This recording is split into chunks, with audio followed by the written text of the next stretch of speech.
नमस्कार, मेरा नाम ज्ञानेश्वर है और आपने देखना शुरू किया है लाइव स्ट्रीम। मेरे साथ रोज की तरह दिल्ली से जुड़ रहे हैं देश के जाने माने सीनियर जर्नलिस्ट अजीत द्विवेदी जी। अजीत जी, जेडीयू में तो गजब ही हुआ। 2 दिनों पहले विवाद हुआ अशोक चौधरी के एक फेसबुक पोस्ट को लेकर, और फिर चर्चा ऐसी हुई मानो नीतीश कुमार बहुत गुस्सा गए। वैसे देखिए, इस चर्चा से हम लोग दूर थे क्योंकि नीतीश कुमार और अशोक चौधरी के रिश्तों को हम लोग समझते हैं।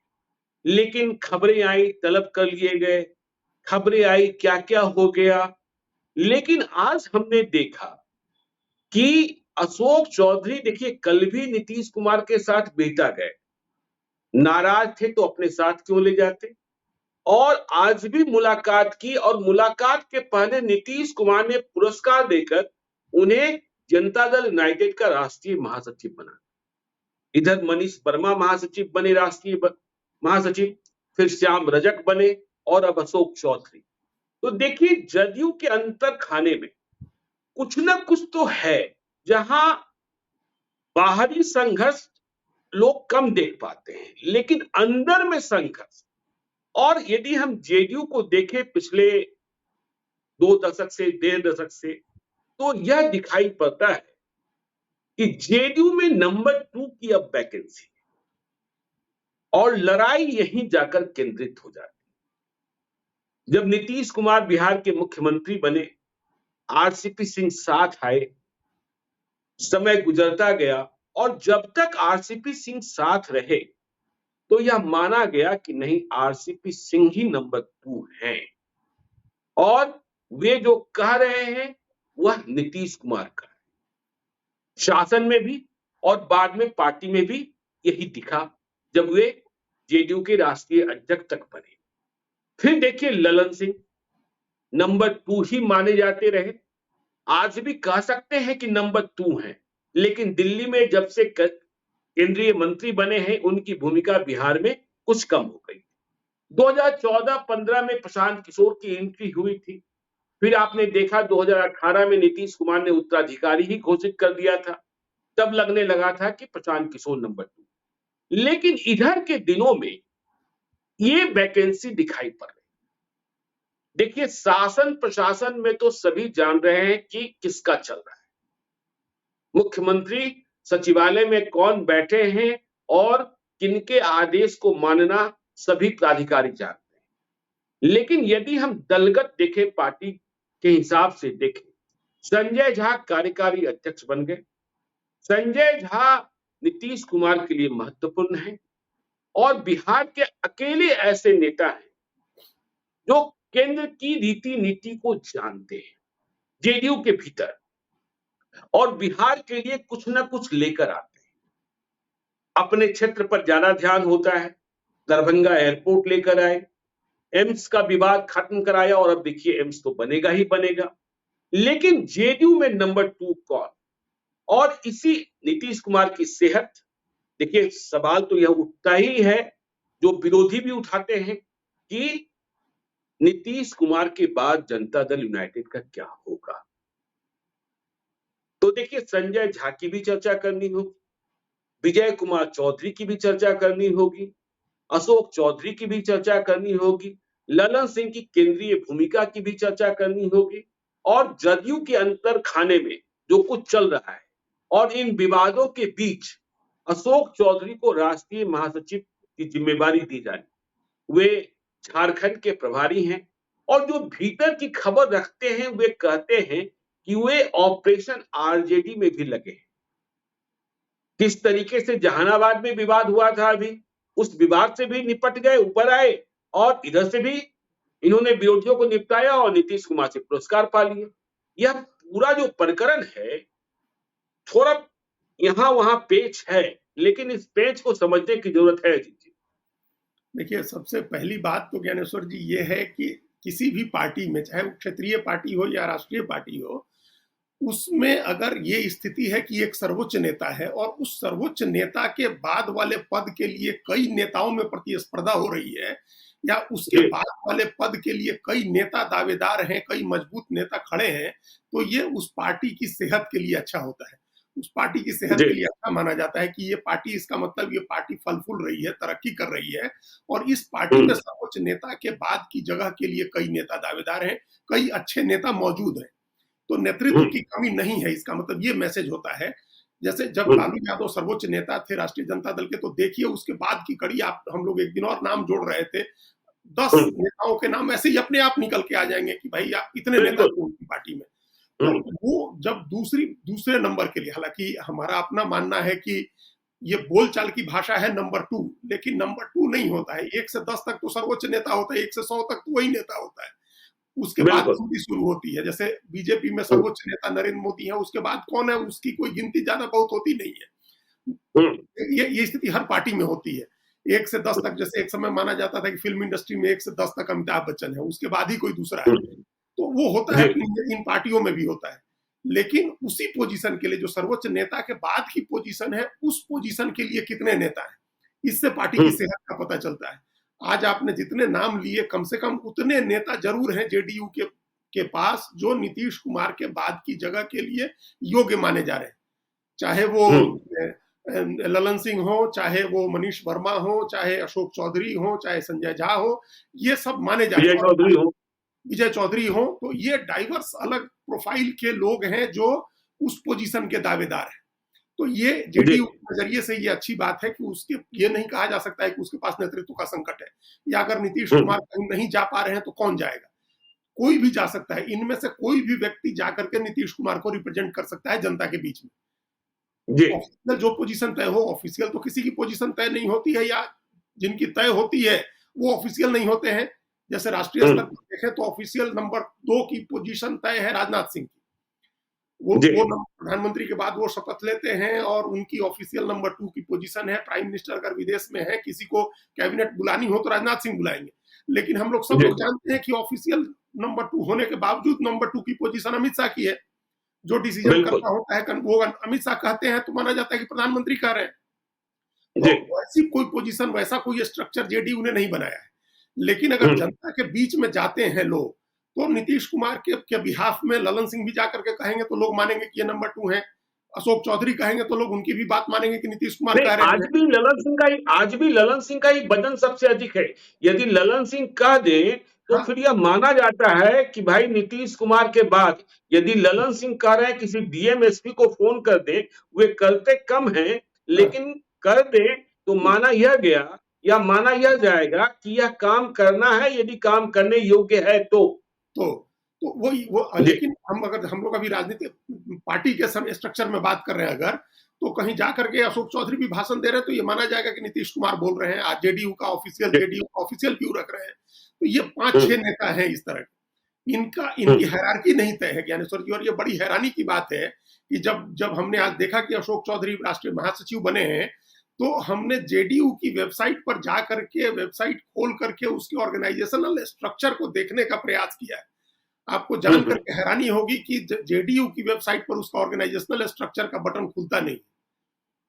पार्टी की वेबसाइट पर ऑर्गेनाइजेशनल स्ट्रक्चर नहीं है। वहां ऑर्गेनाइजेशनल स्ट्रक्चर के बटन पर क्लिक करने पर ट्वीट्स ऑफ जेडीयू ऑनलाइन आ रहा है। ऑर्गेनाइजेशनल, हाँ, आप सोचिए क्या आज के जमाने में, जो बिल्कुल क्लिक पर सारी जानकारी मिलनी चाहिए आपके पार्टी की, वो नहीं है वहां। और कई बटन ऐसे हैं जो दबाने पर जेडीयू के ट्वीट्स खुल रहे हैं, वो बटन नहीं खुलता है। लेकिन हमारी दिलचस्पी ऑर्गेनाइजेशनल स्ट्रक्चर में थी, तो जो ऑर्गेनाइजेशनल स्ट्रक्चर का बटन है उसमें 3 सब सेक्शन आए थे। लीडरशिप आ रही है, और पुराने नेताओं की हिस्ट्री आ रही है, ये आ रहा है, लेकिन किसी से वो खुल नहीं रहा है, वो पेज नहीं खुल रहा है। अगर मतलब आप बता ही नहीं पा रहे कि आज आपके पास है कौन और आपका नेतृत्व कौन कर रहे हैं। बिल्कुल, हम यही देखने के लिए गए थे कि ये स्ट्रक्चर क्या है ऑर्गेनाइजेशन का, कितने राष्ट्रीय महासचिव हैं, कितने सचिव हैं, कोई उपाध्यक्ष है कि नहीं है, कोई और पद क्रिएट किया गया है कि नहीं किया गया है, किसका नाम है, तो है ही नहीं, वो बटन ही नहीं खुल रहा है, पेज ही नहीं खुल रहा है। जेडीयू की JDU.org.in जो वेबसाइट है उस पर कुछ नहीं खुल रहा है। बाकी सारी चीजें हैं, लेकिन ऑर्गेनाइजेशनल स्ट्रक्चर नहीं खुल रहा है। अब आप बीजेपी का जाके खोलिए, कांग्रेस का जाकर के खोलिए, तो उसमें पता खुलता है कि सुप्रीम लीडर सोनिया गांधी हैं, अध्यक्ष मल्लिकार्जुन खड़गे हैं, उनके नीचे पूर्व अध्यक्ष ये लोग हैं, उनके नीचे ऑर्गेनाइजेशनल जनरल सेक्रेटरी ये हैं, उनके बाद और जनरल सेक्रेटरीज का, तो उस पर लिखा हुआ जो आता है उससे पता चल जाता है कि क्या हायरार्की है, कौन 1 नंबर है, कौन 2 नंबर है, कौन उसके बाद है। लेकिन जेडीयू पर नहीं है। तो ये ऐसा नहीं है कि अनजाने में होगा, हो सकता है कि ये डेलिबरेट हो कि ऑर्गेनाइजेशनल स्ट्रक्चर का हमको डिस्क्लोज नहीं करना है कि कौन किस पोजीशन पर है। ये हो सकता है कि ये डेलिबरेट हो, जानबूझ करके ऐसा किया गया हो। इसीलिए कोई भी आदमी पक्के तौर पर यह दावा नहीं कर सकता है कि नीतीश कुमार के बाद नंबर 2 पोजीशन किसकी है। यहां तक कि कार्यकारी अध्यक्ष संजय झा है, लेकिन वो भी नंबर 2 की हैसियत में है या नहीं है, ये नहीं कहा जा सकता ऑफिशियली, क्योंकि भाई बीजेपी के राष्ट्रीय अध्यक्ष तो जेपी नड्डा है, लेकिन वो थोड़ा रिप्रेजेंट करते हैं वहां डिसीजन, तो जो नंबर 2 की हैसियत से करनी है वो अमित शाह करते हैं। तो वो स्ट्रक्चर नहीं है जेडीयू का, लेकिन उस पोजीशन के लिए कई नेता हैं, ये अच्छी बात है। और इससे पता चल रहा है कि लीडरशिप की कमी नहीं है, और उस लीडरशिप में और जुड़ते जाए लोग। हम देख रहे हैं कि श्याम रजक जुड़ गए, जो दलित समाज से आते हैं। उनके यहाँ अशोक चौधरी हैं, वो भी दलित समाज से आते हैं, महादलित समाज से आते हैं, भूमिहार हैं, ब्राह्मण हैं। तो जो जिस कास्ट की पॉलिटिक्स, मनीष वर्मा कुर्मी जाति के हैं, तो जिस कास्ट की कोर वोट की पॉलिटिक्स है जेडीयू की, मतलब लौकुश समीकरण हो, अगड़ा हो और महादलित हो, उसके उसी के नेता नंबर 2 पोजीशन के लिए भी प्रतिस्पर्धा कर रहे हैं। तो ये भी एक योजना के तहत हुआ होगा, अनजाने में तो नहीं हुआ होगा कि वोट की पॉलिटिक्स कर रहे हैं, उसी वोट को रिप्रेजेंट करने वाले चेहरे हमारी पार्टी के स्ट्रक्चर में, संगठन में दिखाई दे, तो वो एक चीज दिख रही है। लेकिन जो हम लोग कई बार ज्ञानेश्वर जी चर्चा कर चुके हैं, जेडीयू के लिए स्पेसिफाई करना बहुत जरूरी है। अभी जो स्थिति में सेहत है नीतीश कुमार की, जो उम्र है उनकी, और जो चैलेंजेस हैं आगे, उन चैलेंजेस को देखते हुए अब ट्रेडिशनल पॉलिटिक्स नहीं रही। अब बिहार की वो पॉलिटिक्स नहीं है कि अब आप कह देंगे कि नीतीश कुमार का विकल्प कौन है, तो उसके बाद जनता कहेगी कि हाँ सचमुच विकल्प कौन है, खराबी है, लेकिन अब इसी में से चुनना है, कम खराब को चुनना है तो हम इसको चुनते हैं। अब ये पॉलिटिक्स नहीं है। अब एक मजबूत विकल्प है, और वो जब कहिएगा कि नीतीश कुमार की जगह क्या लालू यादव को चुन दें, तो दूसरा आदमी कहेगा कि तो प्रशांत किशोर को चुन दीजिए। तो अब पहले वाली स्थिति नहीं है, तो ये चैलेंज है। तो इस चैलेंज को देखते हुए लीडरशिप अगर आप आगे नहीं करेंगे, एक ऑफिशियली किसी को नंबर 2, नंबर 3 और स्ट्रक्चर नहीं डिफाइन करेंगे और जिम्मेदारी नहीं बांटेंगे, ये भी तो एक देखने वाली बात है ना कि आपने जो महासचिव बनाए इतने, उसमें किसको क्या जिम्मेदारी दी, कौन आदमी संगठन देख रहा है, कौन आदमी प्रदेश में किस इलाके का काम देख रहा है, कौन दूसरा प्रदेश देखने जा रहा है, किसको क्या जिम्मेदारी दी है। भाई जनरल सेक्रेटरी है तो उसकी जिम्मेदारी बटी होनी चाहिए। जबकि जिम्मेवारी बांटे हुए जैसे अशोक चौधरी झारखंड के प्रभारी हैं, श्रवण कुमार भी कहीं के प्रभारी हैं, लेकिन यह बताया नहीं गया और वेबसाइट तक को आप अपडेट नहीं रख पा रहे हैं, क्या पार्टी चलाएंगे और किस तरीके से पार्टी चल रही है, यह गंभीर सवाल है। और जबकि अब कहा जाता है कि भाई पूरे तौर पर चुनाव एक रणनीति और एक प्रचार तंत्र का बिल्कुल काम रह गया है। मैं कल ऐसे कई लोगों से मिल रहा था जो हरियाणा चुनाव में कई उम्मीदवारों के लिए चुनावी रणनीति बनाने का काम कर रहे हैं और प्रचार का जिम्मा संभाले हुए हैं। तो कई लोगों से मेरी मुलाकात हुई और उनमें से अधिकांश का परिचय यही निकला कि वे कभी प्रशांत किशोर के साथ काम किए, बिल्कुल अब अलग है और बहुत समृद्ध हो गए हैं। तो देखिए, जब चुनावी रणनीति और चुनावी प्रचार के प्रबंधन पर इतना जोर है और आपकी वेबसाइट में कुछ बताया ही नहीं जा रहा है, तो किस तरीके से आप क्या करेंगे और क्या नहीं करेंगे, मतलब होना तो ये चाहिए। देखिए, बीजेपी मिस कॉल पर, अभी आप ही बता रहे थे कि भाई विवाद हो जाता है, लेकिन भाई उसने टेक्नोलॉजी को हाई किया ना, किया हुआ है। और ये तो पूरा चुनाव, पूरी राजनीति अब दो ही चीजों पर है जो आपने कहा कि एक स्ट्रेटेजी और दूसरी टेक्नोलॉजी।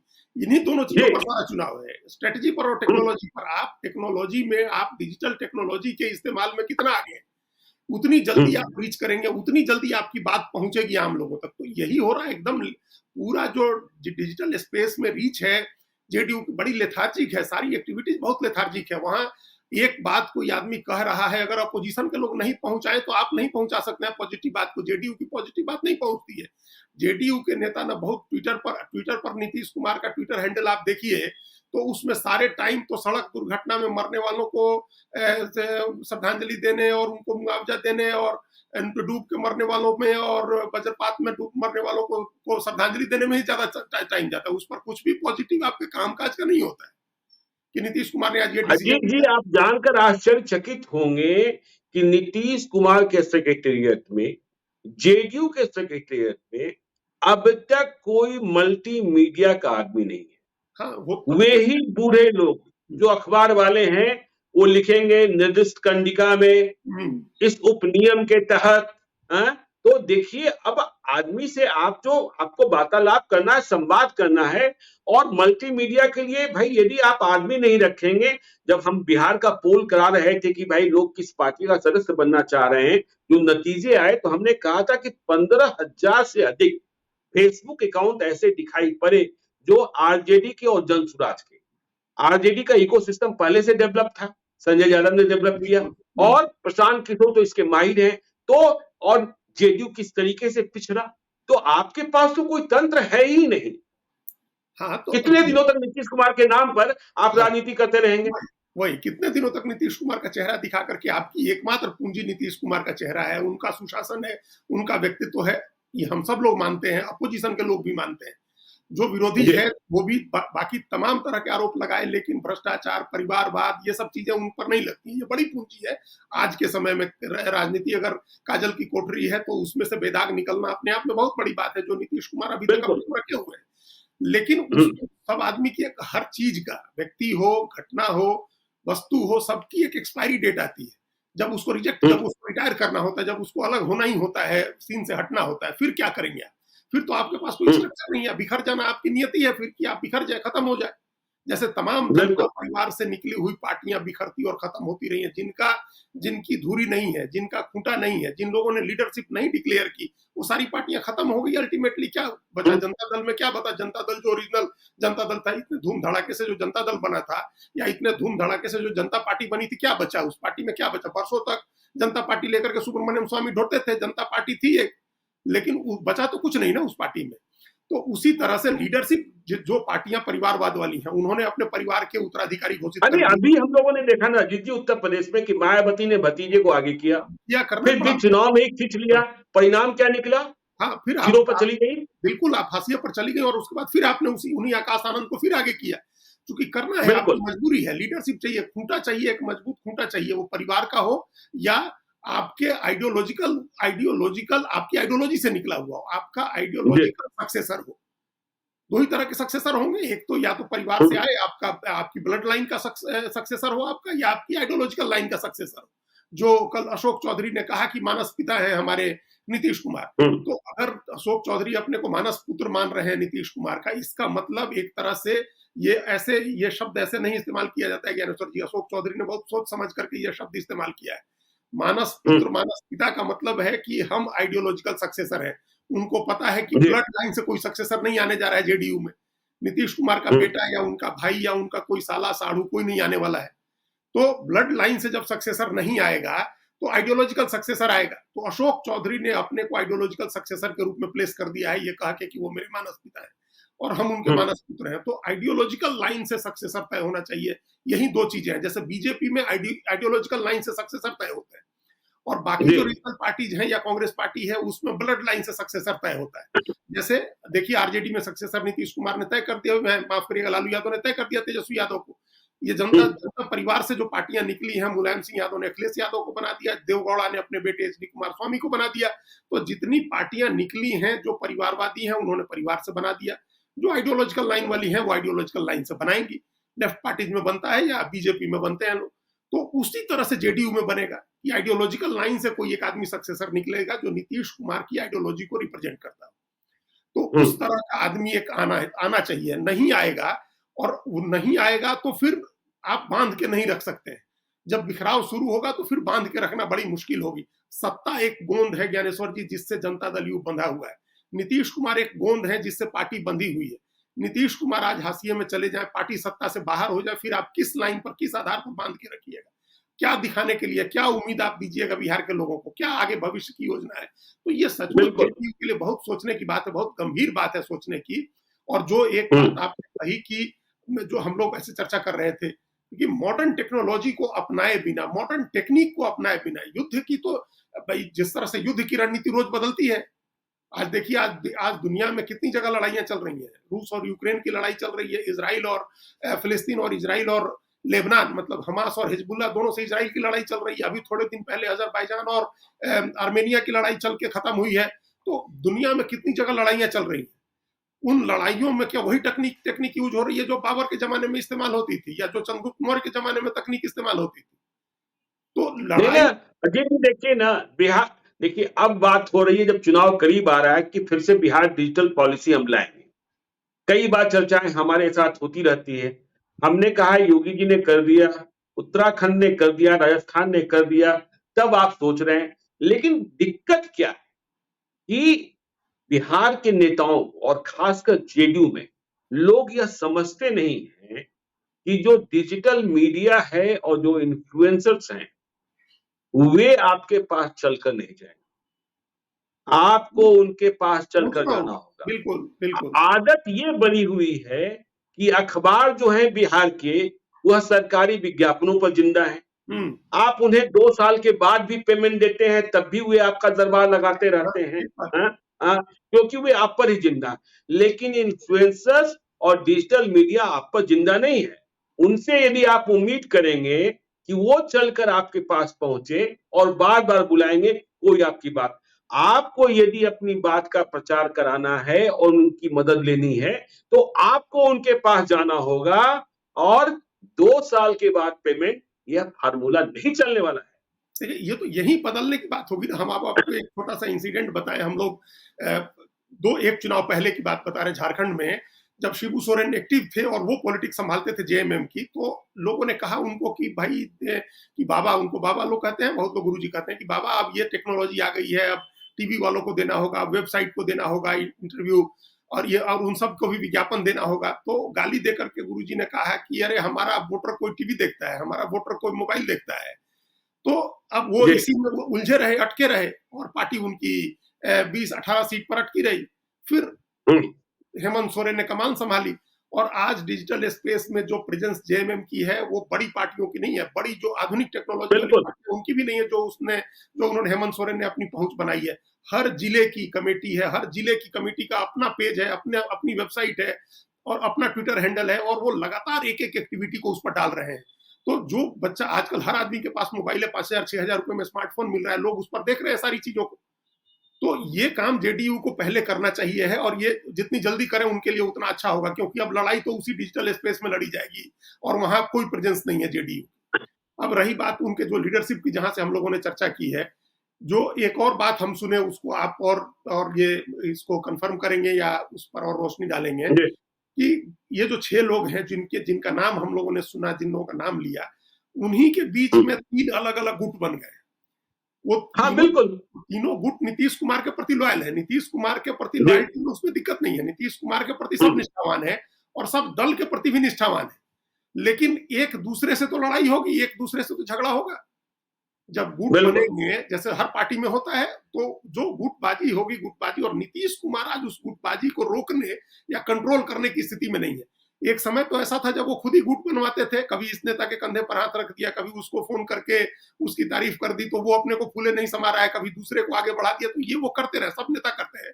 लेकिन अब जो गुटबाजी हो गई है कि मनीष वर्मा आए हैं, तो मनीष वर्मा और विजय चौधरी, मान लीजिए जो हमने चर्चा पटना में सुनी, संजय झा और जो मुख्यमंत्री के सलाहकार हैं दीपक कुमार, ये ललन सिंह और अशोक चौधरी, तो इस तरह के गुट बन जाने, अलग अलग छोटे छोटे, मतलब पार्टी के भीतर एक उप समूह बन जाने, दबाव समूह जिसको बोलते हैं, प्रेशर ग्रुप बन जाना, और अपने हिसाब से अपनी नीतियों को आगे बढ़ाना, पॉलिटिक्स करना, तो ये ठीक है, कई बार ये सब काम आता है।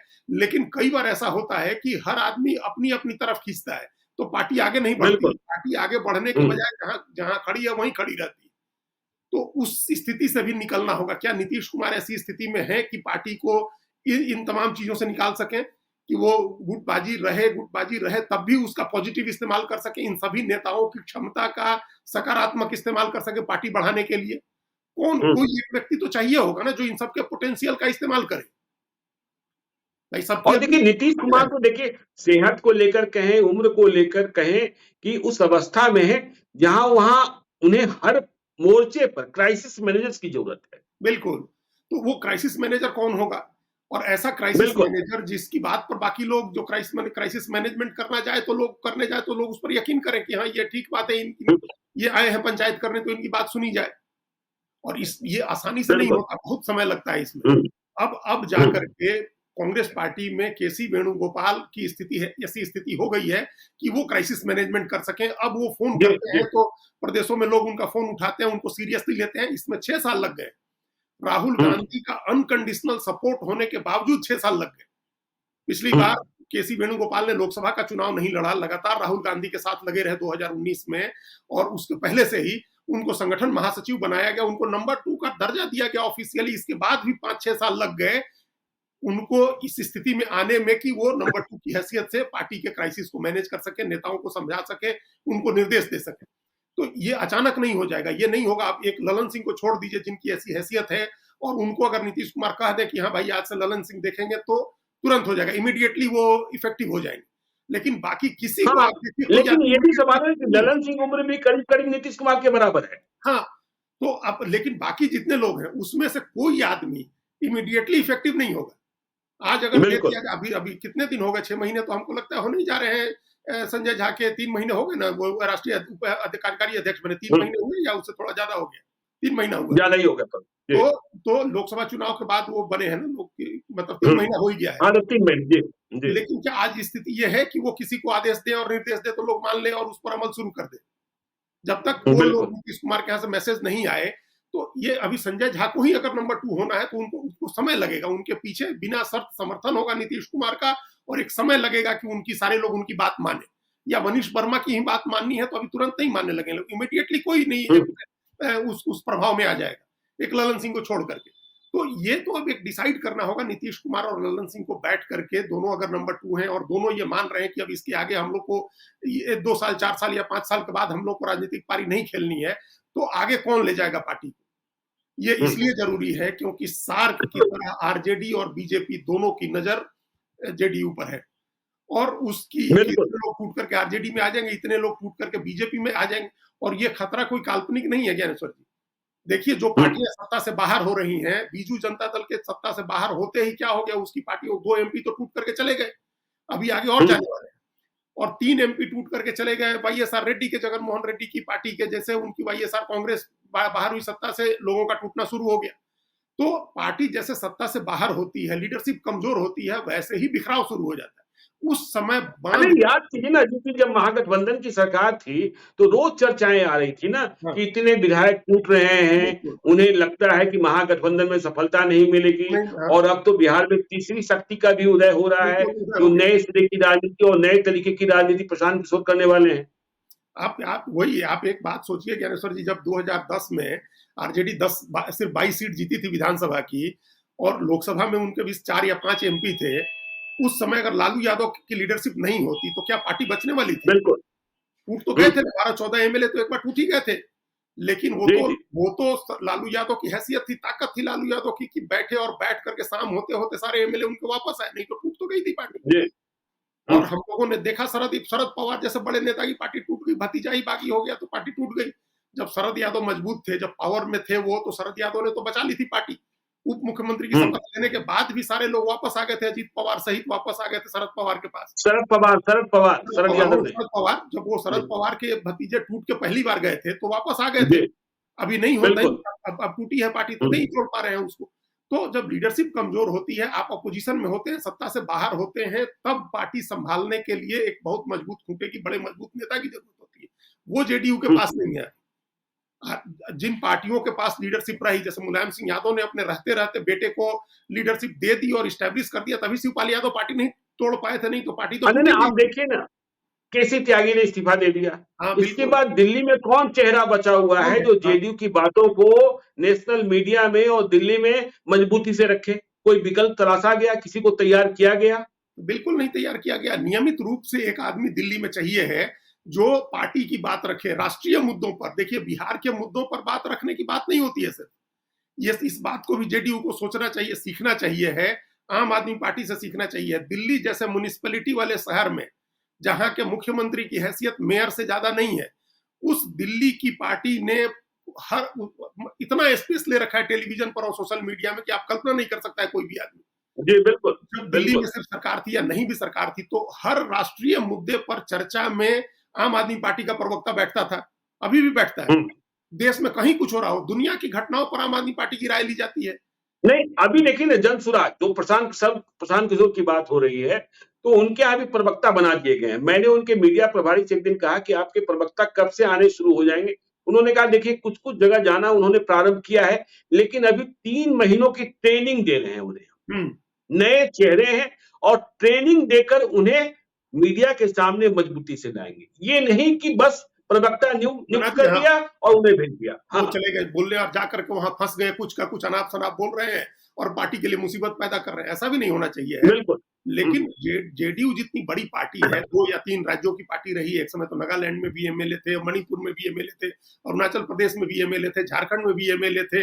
अब तो ये पार्टी अपने आप, और इस बात को भी कोई नहीं समझ रहा है कि जैसे जैसे नीतीश कुमार की उम्र बढ़ रही है, सेहत उनकी कमजोर हो रही है, वैसे वैसे उनकी पार्टी भी सिमटती जा रही है। भाई इतने राज्यों में थी ना पार्टी, एमएलए थे ना नागालैंड में और मणिपुर में और अरुणाचल प्रदेश में और झारखंड में। आज कहाँ एमएलए है आपका और कहाँ लीडरशिप है आपकी? ले देकर के एक बिहार बचा हुआ है, तो उसको भी बचाने के लिए आप कुछ नहीं कर रहे हैं। इसके बावजूद बिहार जैसे बड़े और पॉलिटिकली जागरूक राज्य की अगर सत्तारूढ़ पार्टी है, उसके लोग दिल्ली में होने चाहिए हैं, राष्ट्रीय चर्चाओं में उसके प्रवक्ता जाने चाहिए हैं, राष्ट्रीय मुद्दों पर उनको अपनी राय रखनी चाहिए। इतनी घटनाएं राष्ट्रीय देश के स्तर पर हो रही है, लेकिन कहीं और केंद्र सरकार आपके सहारे चल रही है, मोदी की सरकार आपके सहारे चल रही है। बिल्कुल, केंद्र की सरकार आपकी मदद से चल रही है, तो आपका व्यू होना चाहिए, हर इशू पर आपका आदमी होना चाहिए, वो नहीं है। तो ये ऑर्गेनाइजेशनल संकट है, ये आइडियोलॉजी का भी क्राइसिस है, ऑर्गेनाइजेशन का क्राइसिस है, कामकाज के तरीके का क्राइसिस है, व्यवस्था का संकट है, ये तमाम तरह की चीजें हैं। सब आदमी ये समझ रहा है कि अब नीतीश कुमार का चेहरा है, बीजेपी के साथ तालमेल है, एनडीए इंटैक्ट है, तो हम लोग चुनाव जीत जाएंगे। वो एक अलग चीज है, चुनाव जीत जाना। कई बार वो आप उस गति की तरफ बढ़ रहे हैं ज्ञानेश्वर जी, जिस गति को प्राप्त हुई है असम गण परिषद। जी बिल्कुल। कई बरसों तक राज करने के बाद पार्टी अब ये स्थिति है कि 1-2 एमपी और 10-12 एमएलए उसके जीतते हैं, और वो बीजेपी की लघु पार्टी है। तो आप उस गति की तरफ बढ़ रहे हैं धीरे धीरे। आप जेडीएस की गति की तरफ बढ़ रहे हैं कि 10-12 एमएलए और 2-4 एमपी आपका हो जाए, आप किसी के सहारे, कभी बीजेपी कभी कांग्रेस के सहारे कर ले, इस तरफ बढ़ रहे हैं। तो इस तरह का वजूद तो रह ही सकता है, इस तरह का वजूद तो कई पार्टियों का होता है। ये तो बना ही रहेगा, ये तो बना ही रहेगा। तो उसके लिए अगर है तब तो कोई बात नहीं है, लेकिन अभी जो पोजीशन है, इस पोजीशन को स्ट्रॉन्ग कर रहा है, जिसके लिए एकदम बेचैन थे नीतीश कुमार की हमको अपने जीते जी पार्टी के नंबर 3 का, जो नंबर 3 की पार्टी हो गई है, इसको एटलीस्ट नंबर 2 या नंबर 1 बनाना है। अगर वो करना है तो ओवरऑल करने की जरूरत है, कायाकल्प करने की जरूरत है। ऑर्गेनाइजेशन के लेवल पर जितने लीडर हैं, हम लोग ने जिनका नाम लिया, इन तमाम नेताओं की हायरार्की बनाइए, इनकी जवाबदेही जिम्मेदारी तय करिए, इनके कामों का बंटवारा करके और इनको काम में लगाइए। नीतीश कुमार की प्रेजेंस ज्यादा से ज्यादा फील कराई जाए। डिजिटल स्पेस में अपनी जगह लीजिए, जो न्यू टेक्नोलॉजी है उसका इस्तेमाल शुरू करिए। स्ट्रेटेजी कौन बना रहा है? कौन है आपका? प्रशांत किशोर के यहाँ प्रशांत किशोर खुद है, तेजस्वी यादव के यहाँ संजय यादव है, कांग्रेस के यहाँ सुनील कोनुगोलू से लेकर के अनेक लोग हैं जो स्ट्रेटेजी बना रहे हैं। आपके यहाँ कौन स्ट्रेटेजी बना रहा है? अखिलेश यादव के यहाँ अभिषेक मिश्रा है। ये सब आईआईटी आईआईएम से पढ़े हुए और इस जो पॉलिटिकल नुआंसेज को समझने वाले लोग हैं जो स्ट्रेटजी बना रहे हैं। आपके पास कौन है? आप ले आइए, बनाइए स्ट्रेटजी। अब लालू यादव, नीतीश कुमार के जमाने की पॉलिटिक्स अब नहीं रही। नए लोगों को जोड़ना है, नए लोगों को जोड़ना है। उनके लिए किस तरह से आप स्ट्रेटजी बनाएंगे, किस तरह से टेक्नोलॉजी का इस्तेमाल करेंगे, इन सब चीजों पर सोचना चाहिए। ये जो आपस की लड़ाई है पार्टी के नेताओं की, या विवाद है, कंट्रोवर्सी है, इसको खत्म करके और दूसरी दिशा में अब काम शुरू करना चाहिए जेडीयू। बिल्कुल, तो कायाकल्प की जरूरत है। और देखिए नंबर 2 को लेकर जो सस्पेंस है, या नीतीश कुमार ने तय ही नहीं किया है, सभी मानते हैं कि नंबर 2 हम ही हैं, हाँ नंबर 2 हम ही हो जाएंगे। तो उत्तराधिकारी की लड़ाई भी चल रही है, और अशोक चौधरी को नीतीश कुमार का पुरस्कार ही मिल गया है विवाद के बाद। तो जेडीयू के भीतर घमासान पर हमारी नजर बनी रहेगी, क्योंकि बिहार में सत्ताधारी पार्टी है और नीतीश कुमार बिहार की राजनीति के चाणक्य माने जाते हैं। उम्र हो चुकी है, लेकिन अभी हैं। तो हमारी चर्चा आगे भी जारी रहेगी। आप देखते रहिए लाइव सीरीज को। यदि अब तक आपने हमारे यूट्यूब चैनल लाइव सीरीज को सब्सक्राइब नहीं किया है तो जरूर कर लीजिएगा, और यदि इस वीडियो को फेसबुक पेज के माध्यम से देखें तो पेज को लाइक कीजिएगा, ट्विटर पर भी हमें फॉलो कीजिए। धन्यवाद।